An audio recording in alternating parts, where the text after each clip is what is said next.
Hi guys, Team Rec here. We got some deck profile action. We're here with Kayvon, and he went 5 wins, 1 loss, if I'm Five and not one, mistaken, yes. with Swordsoul Tenyi.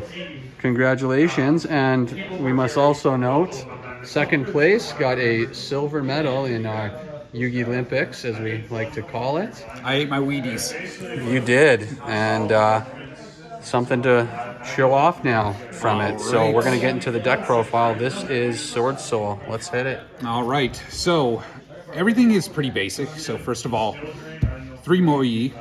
You have to just run 3. It's the best card in the deck. It's Right. the Effect Veiler and Imperm Magnet, but we do have solutions for that little problem. Okay. Triple Long Yuan. So Long Yuan, of course, is one of the best extenders. Being able to pitch your Tenyis in order to get itself onto the field alongside a token gives you that easy bake access to the level 10s, as well as turning your Tenyis live by creating a token through another means. Just a question on the long one. So that's pretty unconventional, right? To run 3? No, as Or far is as that sort of the trend now? I know, it's always been standard. That's always been standard? Yep. Okay. I thought it was 1 or 2. Maybe you're mistaking it for Taya. Perhaps. Taya is the one that people seem to kind of flip-flop a little bit on, but I think 2 is optimal. Okay. You know, you can play 1 if you're willing to risk it, but between desires and just needing that grind game in certain kind of rogue matchups, I like having 2. And also, sorry, one last note about Long Yuan is that since it burns 1200, that gets you into lethal pretty quickly. And in addition to that, when time becomes an issue, just play Long Yuan Turbo. Good old time. Good old time. Yeah, play within the parameters of this game. Yeah.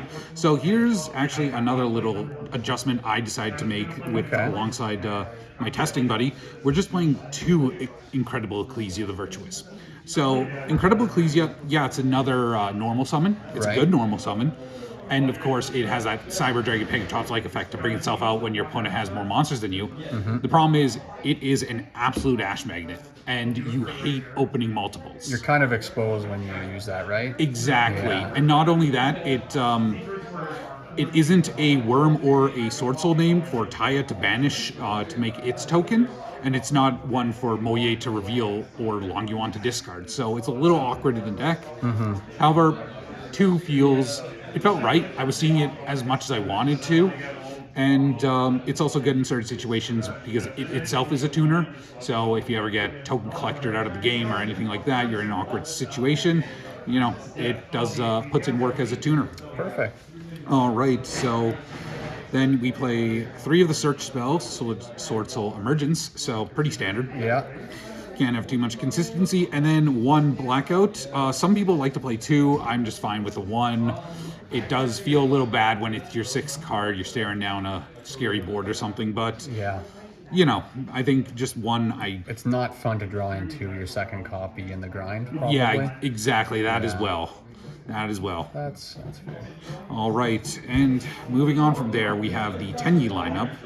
So forgive those who may not like this, but some of the rarities don't match.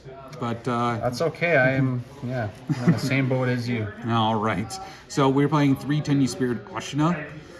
I kind of talk about them all together, so let me just lay them out. 3 Definitely. Ashina, 3 Vishuddha. I had to borrow 1. Shout out to my boy Kevin. There we go. Round 1 opponent as well. This is Kevin. 3 Adhara and the 1 Shithana alongside triple Vessel for the Dragon Cycle. So you want to have at least any combination of any other Tenyi plus Adhara or this, as long as it doesn't get ashed, Right. you can go into the Hulk combo. Okay. And even in certain scenarios, if you feel confident enough, your opponent has the nib, you don't have a solution for that, all right, you play into the nib, they give you a token, token's a normal monster, suddenly you start just doing Tenyi things afterwards. That's a good point. It's one very powerful aspect of the deck. Alongside that, you know, you have to keep in mind that obviously all your tokens are normal monsters, so even though they lock you out of the link summoning, just the fact that they can act as normal monsters and let you, say, use Ashina to bring Shithana out, then level 4 token plus this guy will make any of your level 8s clear that token off the board. Then you're freed up to do whatever you want. Adhar is just so good for grinding since it's able to fetch out your banished pieces. Vishuddha, of course, great for board breaking in the fact that you're obviously just able to bounce things, and it is a solution to quite a few floodgates, except for mine. And then Vessel is just nuts. Vessel is a dumb card, and I love it. I love it very much. But at the same time, I do kind of want to reconsider playing 3, but that's for later. For now, I felt I saw it as much as I wanted to, and it did good in this setting and this tournament today. One thing I noticed about the Swordsoul deck is there's not really many bricks. There aren't. Are your sort of bricks, quote unquote, just ratio problems? I would say that is agreeable. It is a bit of ratio problems. You don't want to obviously see too many of the same name. The only true brick we're going to get into is literally just Despot 001. This is the only true brick you have in the deck. Your very own Garnet. Nice. Yeah, and it's about to get an ultra rare printing and look all purty. But beyond that, unfortunately, like with any deck, sometimes you open double Longyuan, double Ash, and then like some random card, and it feels bad. But they're not bricks in and of themselves, but making a combination of them can be awkward. Exactly. Yeah, for sure. And then, so as I said, you just need for the Hulk combo. That card is insane. Only true brick in the deck, and we'll see if that ever gets addressed on the ban list. Yep. I'm kidding. So, hand trap time. So, here is the main thing with this deck. This stuff's powerful, but so is Nib. So is Ash. So is Bell. So is Ogre. Okay. So is Valor. And so is Impermanence. All right, I got some, questions for you now. So, we had our last deck profile with Skylar, Tri-Brigade. I noticed you had 3 in Perm, and I see you have 2. I've noticed that's sort of something that's maybe not explicitly debated between players, but it's something I kind of see flip-flopping. And then you also have 1 Valor, so maybe explain why you like 1 Valor in this lineup. All right, so first off, 1 Valor was primarily actually for Chao Feng, the level 9 Yang Zing. When that gets destroyed by battle or card effect, it searches out any tuner, including Valor. Right. So in certain scenarios where Ogre and Bell or Ash aren't really going to help you, you could search this out. The only other card that really does the same thing as Effect Valor is actually the Moonlit Chill. But that felt a little too situational because it can respond to a normal summon. Niche. So Valor is our best bet. And also, in certain scenarios, this has come up before, you summon out Ashina as level 7, and normal summon Valor, and then just like start doing things from there. So it has those little niches to go for it. Additionally, it is straight up a crossout target. We are playing the triple crossout. Okay, I like that. You got a lot at your disposal with crossout. Just one more thing about the hand traps. Kind of on the same note as in Perm, 2 or 3 is kind of tossed around. How did you feel about 3 Nib? Because I know that a lot of decks can maneuver with their token to kind of go into Verte, right? Like Pranks and then your deck with your token. So how did you feel about 3 Nib against players today, and especially a pretty saturated field with Branded, where that hand trap maybe not be as strong? Yeah, exactly. So I actually have a breakdown of all my matchups here, and I'll be honest. Oh yeah, we did not hear that, so let's go to that quickly too. All right, so matchups. I went up game 1 round 1 Infernoble 2-0'd. Sorry, Kevin. I love you. Someone's got to get 2-0'd. Round 2 Earth Machine 2-0. The kid unfortunately just didn't really have the knowledge. It was his first tournament. He was nervous. Understandable, but at the same time, experience wins out. Exactly. Round 3 is Pacifist. Game 1 I lost to just Floodgates because Gozen's a hell of a card. 2, I went for. Sorry, when you say pacifist, you mean that token Megalo Smasher Yeah, type Megalo deck? Smasher token. Okay. Yeah, that pacifist. Yeah, that's our rogue here. Yep, that's our rogue here. And then yeah, game 1 I lost because of floodgates. Game 2 I did the full greedy combo, which I can show off later, Okay. and blew him out. Game 3 evenly match, and tokens is a very fun interaction when you're not on the receiving end of that, because for those yeah, I've heard about this. Elaborate. all right. So if you use evenly match against your opponent has, say, 3 cards total. Yep. 1 token, 2 cards. Because of the way that tokens interact with being banished face down, in that they can't, your opponent is absolutely forced to send those other 2 cards to be face down banished, but the token has to stay. And so basically, he had the field spell up that whenever you activate a card effect, it makes a token in response. So I evenly won. Field spell 2. Yep. Resolve backwards. He gets a token, and then evenly banish literally everything else. And then he did so. He disagreed with the ruling, but that is how it's ruled pretty much universally. Tough titty. And yeah, then from there I just built a board. He lost. Awesome. All right. So we got and- some in-depth knowledge there. And More sorry. matchups. So my first and only loss was Brandon Despia versus the eventual winner, Jordan. Right. Oh, Brandon Despia is a deck that I haven't had that much time to test against, and when I have tested it, it's a very interesting deck. It has a lot of kind of resources at its utilization. It has super poly to break boards. It is a scary deck that you do have to respect, even if the matchup becomes easier a little bit later. But that was the main reason, actually, the Bell were played, because you stop Brandon Very in red. trendy card. Very trendy, because you talk stop about Branded in red or a few other things like that. Brandon in red. Lubellion. Okay. Yeah, I was Lubel- gonna say you play 1 DD Crow, but I don't see that. But 3 Bell. That's Skylar you were thinking Yeah, of. exactly. Yeah. I was just Although wondering DD if you were on a similar. Well, that's the thing, actually. Lubellion will often, the Lubellion setup I kept running up against would be, first of all, less than 5 summons, shuts off Nib. Second of all, chain blocking the Lubellion itself, so with Despia Tragedy, so you couldn't even go spell. Okay. So it's kind of one of those things that obviously I'm going to have to learn, going to have to practice, going to have to grind it out a bit. Live and learn. Live and learn. But yeah, overall, that's one thing about this hand trap lineup. Right. It did feel a little weak going up against Branded, because especially playing around Nib. You know, again, there's a lot of rogue around here that Nib just blows out. That's true. A lot of hero players. Okay. I'll concede there. So yeah, but overall, yeah, it was a good loss, and I wasn't too shaken up about it. You're taking it in grace. Okay, so what's left here? Did you just play 1 Blackout, 2 Imperm? So okay, I'm curious. all right, sorry, I see. we got a little sidetracked. No worries. It's good to go on these tangents. So last 2 cards, power cards, called Okay. by Pot of. Yeah. So called by, I think I won every game I saw it, which was once. But, you know, I won. Hey. And then Desires is just Whatever works. obviously good. You want to get as much advantage in your hand. Now it's a Saki 1-of. Now it's a nice and sacky one of. Nice.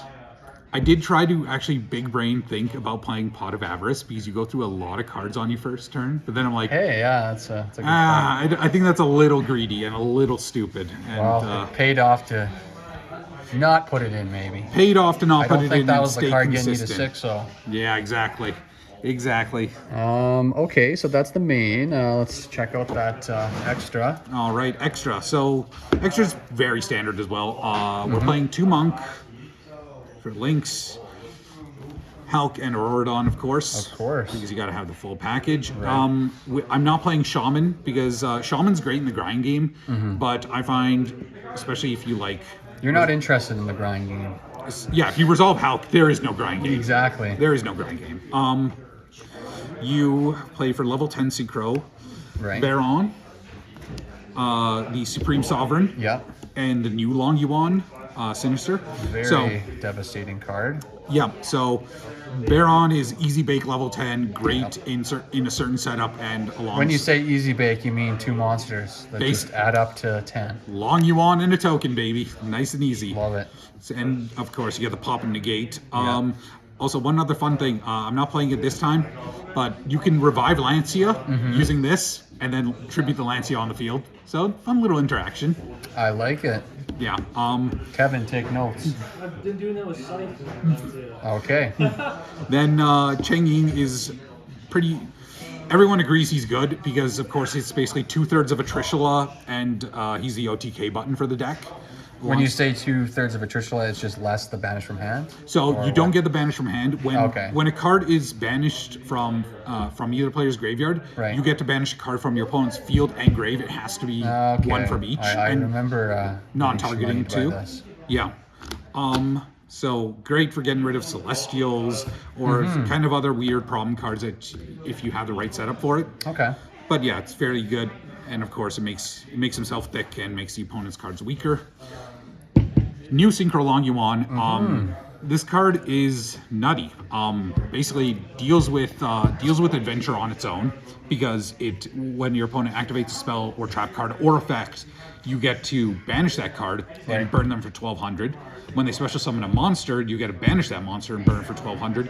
And if you synchro summon another worm synchro, you get to draw a card. And there are setups for that as well. Craziness. It's such a good card. I do very much love it.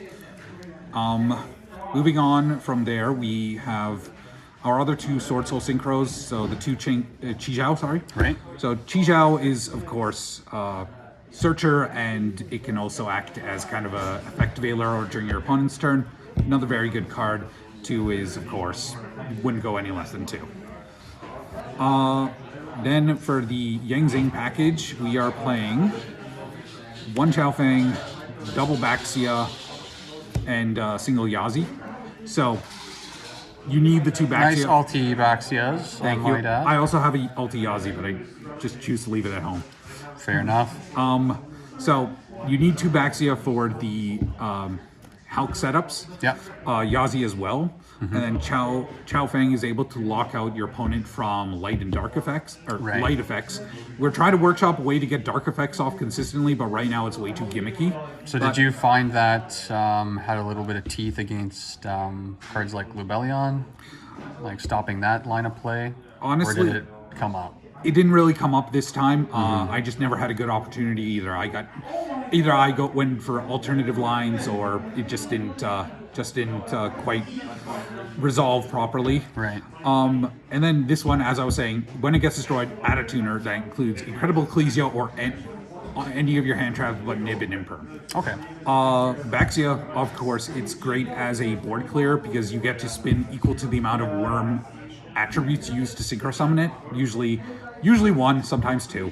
And then, of course, it's able to pop a card on field, including itself, bring back another card, like, say, you made it with a Taya, you pop it, you bring out Moyi, reveal, then you can go into your Chi Zhao and then just extend from there. Okay. Yazi is good because off Taya, you could banish Emergence, level modulate to go and make the token a level down to go be a 7-star synchro, there, 7 level 7 synchro instead, in order to help board break, and it is also untargetable. So one thing to note against certain cards. Yeah. The other thing with him, of course, you pop it with Aurora Dawn for the whole like Hulk setup, the optimal Hulk setup, and yeah, they all performed above expectations, especially the Baxias. I love them so.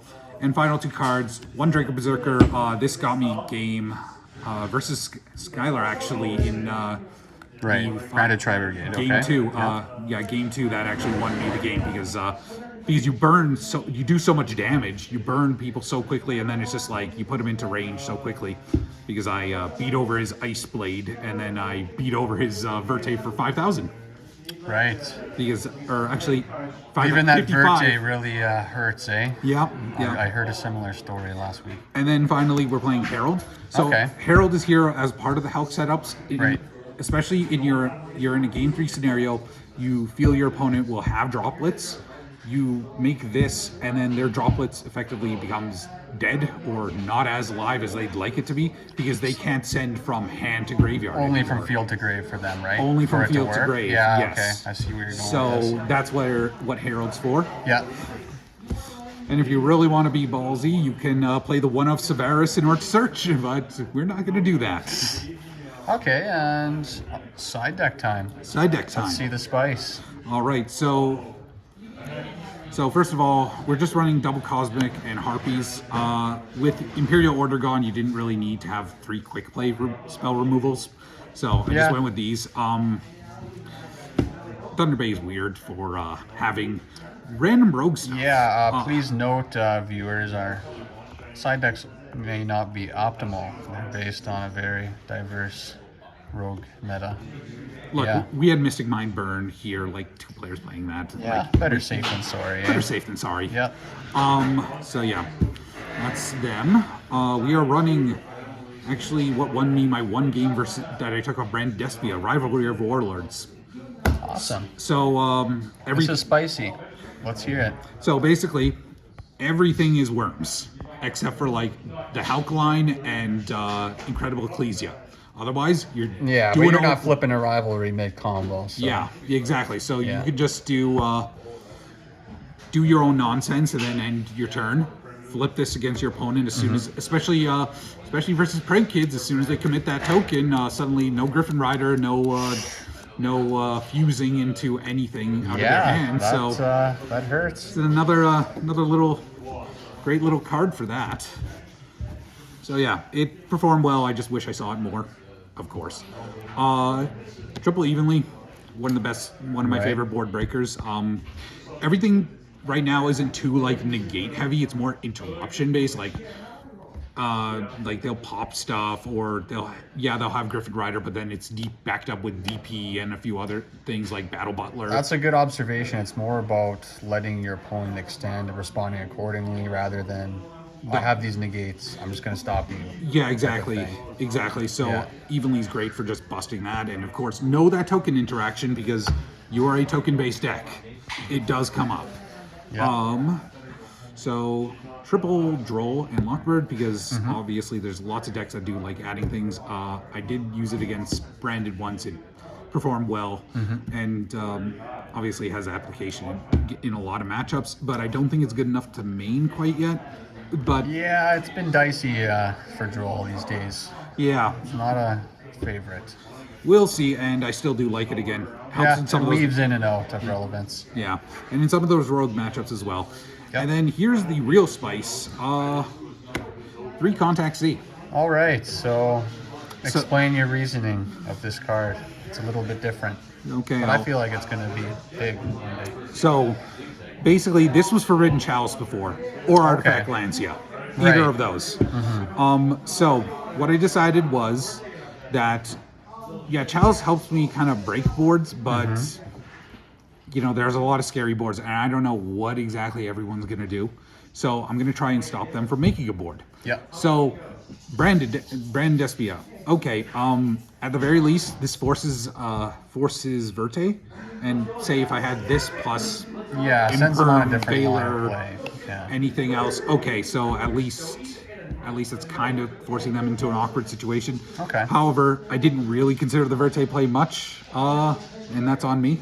But then Pranks versus Pranks against Very awkward lines if that's on the board with prank kids. exactly, I agree. Might exactly, as well just Verte and exactly. kind of thing. Especially, Who's playing Asa, their Earth Charmer? I don't think anyone. yeah, exactly that too. Yeah.